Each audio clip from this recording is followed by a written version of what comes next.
السلام عليكم. النهاردة بإذن الله هنتكلم فيه عن ال ARD diagram، وهنتكلم عن الدايجرام اللي احنا هنستخدمه النهاردة في مشروعنا ثريفتنس، وهيكون شكل الابليكيشن عامل ازاي من ناحية التيبلز ومن ناحية الانتيتيز اللي احنا هنعملها بإذن الله. المشروع بسيط، هيكون عبارة عن 4 تيبل في الأغلب.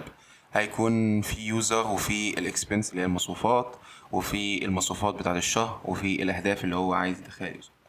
طيب في التيبل بتاع اليوزر هيكون عندنا النيم والايميل، وطبعا بقيه الحاجات اللي هي بتاعه الباكج بتاعه الايدنتيتي اللي هي الباسورد والباسورد هاشنج والى ذلك.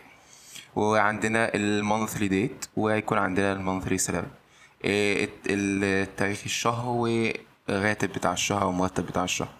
تاني تيبل معانا هيكون هو الاكسبنس، والاكسبنس هيكون فيه التايتل بتاعه، وهيكون فيه البريورتي هل ده كان أولوية أو لأ، والتاريخ اللي هو صرف فيه، وعدد الفلوس أو المبلغ اللي صرفه في الحاجة اللي اشتراها.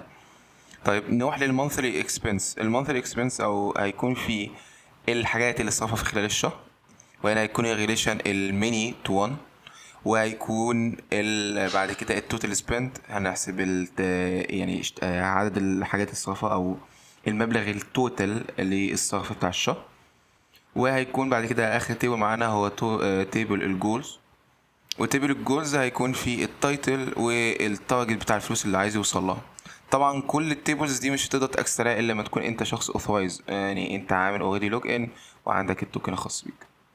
في الفيديو الجاي ان شاء الله هنبدا نعمل الانتيتيز دي في الدوت نت في المشروع بتاعنا، وهنبدا نستخدمها وهنربطها بالداتابيز.